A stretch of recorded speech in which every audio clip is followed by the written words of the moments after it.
This is the P-61, called the Black Widow.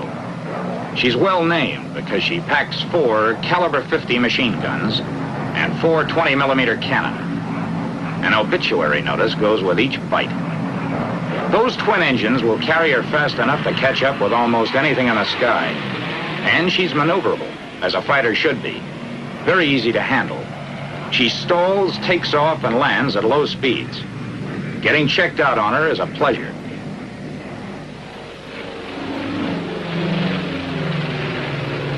The Black Widow flies the skies in 3 sleek models.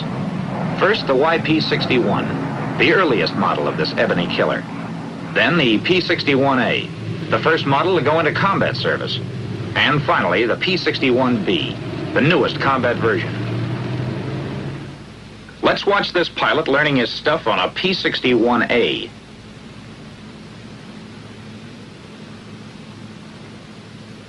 The first thing to do is familiarize yourself with the cockpit. Learn where all the controls and gauges are located. The TO for the airplane is a big help. Diagrams and photographs make it easy for you to get to know the ship. After a couple of hours of study, you are able to pick out the controls and gauges without the loss of a second. And with your eyes shut. That's important because you can't afford to waste time in this fast twin-engine job. And there's no co-pilot around to help you. You're going up for a ride, just to get the feel of the ship. But first you have to check the airplane, thoroughly. That's your best guarantee for living to a ripe old age.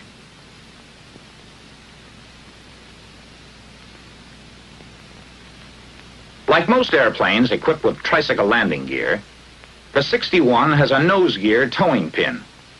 Check it, as the nose wheel may shimmy on takeoff and become damaged. Check the nose wheel pin cap. Be sure it's on tight. Then check the rest of the landing gear for inflation of the tire and general condition. The red mark shows whether the tire has slipped on the rim. The strut ought to be extended about 4 inches. And another item not to be forgotten is the pressure in the emergency landing gear system. There's a gauge in each wheel well. It should show 700 pounds per square inch for the nose gear. Repeat the same inspection on the other 2 wheels. No cuts or bruises. Tread's okay. No slippage.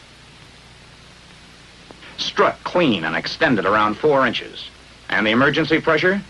750 pounds per square inch for the main landing gear. Now to give the exterior of the plane a general going over. Skin's all right. No loose rivets or dents. Antenna mounted securely. De-icer boots okay. No rips or places where oil or gasoline has been spilled. Gun bay doors tight.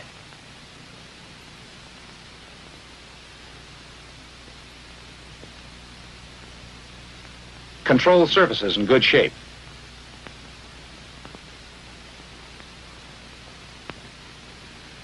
All hatches and doors must be closed and locked. Otherwise, they'll blow open and probably off when the plane's in the air. So each one should be checked. The radar operator's top hatch, rear entrance door.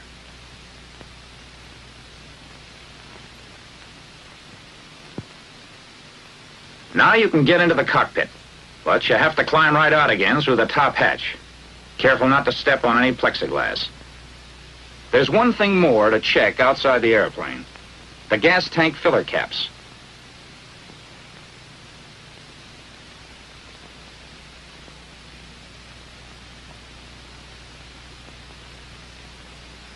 Two on each side, and oil cap. Make sure they're fastened tightly in place.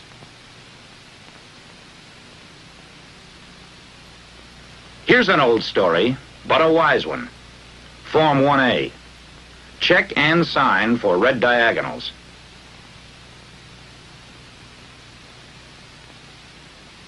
Turn on the circuit breakers behind the gunner's seat. And make sure the gunner's escape hatch is closed and locked. From now on, you are in command of the airplane. What would you do now? Well, you know the answer to that from studying the tech order. Turn on the generators, then more circuit breakers, the ones for the starters and fuel booster pumps, and the light circuit breakers. Now look around the cockpit to see if everything is in order. Nothing loose. No tools or papers to foul up the controls. Instruments okay. The controls, and that includes the throttles, are locked. Unlock and try them out.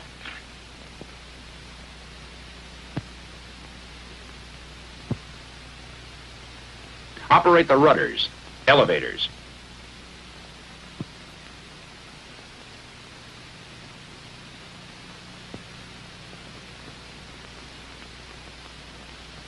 Put ailerons through their complete range. Notice that those ailerons are unusual? They're the spoiler type, especially effective at high speeds. The P-61 is the only airplane in the Army Air Forces that has them. Controls are all okay. See if all the controls and switches are set properly. Open throttles 1/4 to 1/3. Prop control switches in automatic. Feathering switches normal.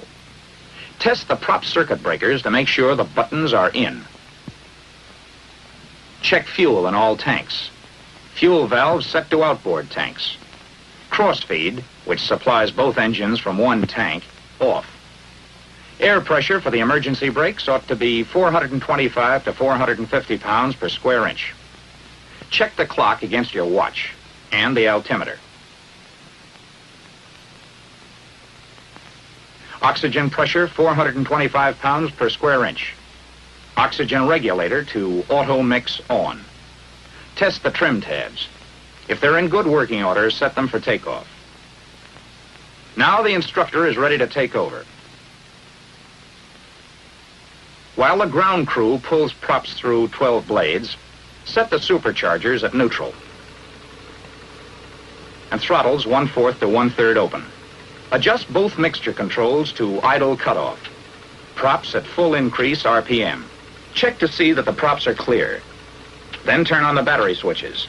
On the P-61A, there are 2 individual battery switches and a master battery switch. The master switch on the ignition unit is for ignition only. Turn booster pumps to low. Carburetor air cold. Oil shutters 1/3 open. Make sure all cowl flaps are open and the intercooler flaps closed.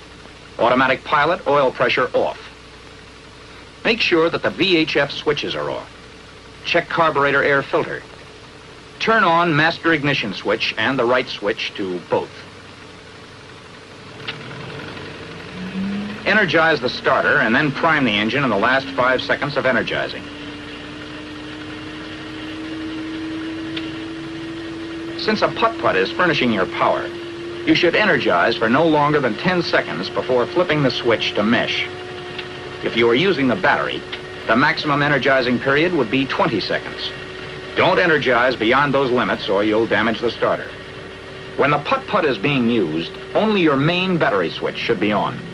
Turn on the other switches when the crew chief disconnects the putt-putt.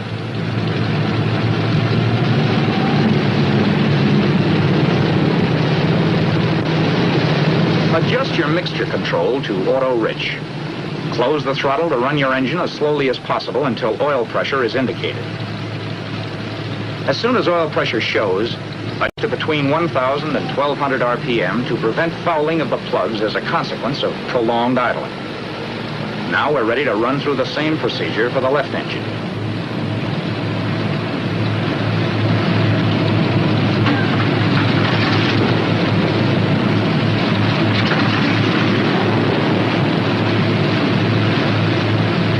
To between 600 and 700 RPM until the oil pressure gauges indicate a steady pressure. The cold oil pressure will go up to 150 or 200 pounds until the oil temperature gets to 40 or 50 degrees centigrade. Keep the prop governor in high RPM. Turn the fuel booster pumps off. Your fuel pressure should be between 15 and 17 pounds. When the oil temperature gets to about 40 degrees centigrade, open the oil cooler flaps about 1/3. Keep the engine cowl flaps open. Operate the cowl flaps and intercooler flaps, watching them from the window.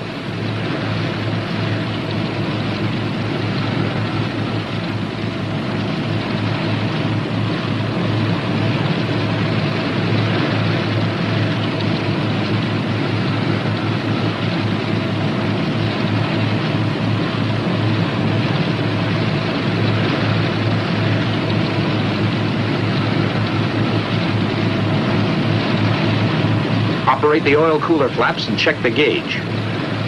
Check both hydraulic pressure gauges.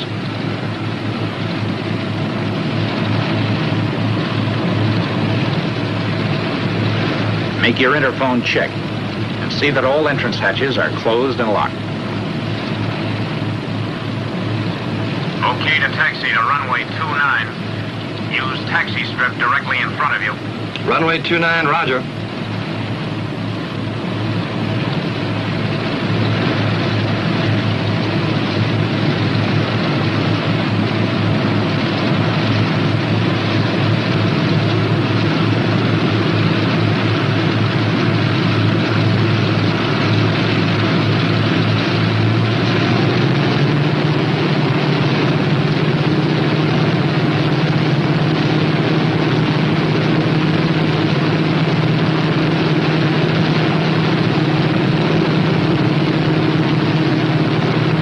Brakes for taxiing as little as possible.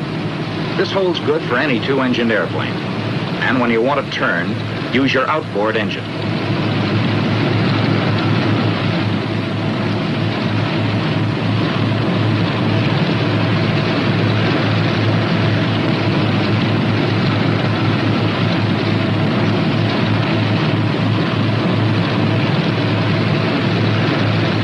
Always taxi with your flaps up. Set brakes and proceed to make check. Your oil pressure should be at normal, and cylinder head temperature must be over 100 degrees. Now check one engine at a time. See that the prop is at high RPM, and put mixture control in auto-rich. Open your throttle briefly to about 40 inches to clean the engine out. Then, reduce manifold pressure to 30 inches. RPM should be from 1950 to 2100. Check your ammeter. It ought to show charge. Next, turn off one magneto. Your loss of RPM should not exceed 100. Now make a quick check on the other mag. Running an engine at high manifold pressure on one mag may cause serious detonation. Next, test the prop circuit breakers. Pull the prop governor control lever back from its high RPM setting until it drops 200. Advance the prop control to the original setting.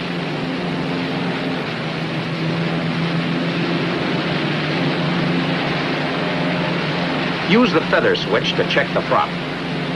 When RPM starts to drop, switch back to normal position. Put the prop selector switch in decrease. As soon as RPM drops 200, move the switch to increase.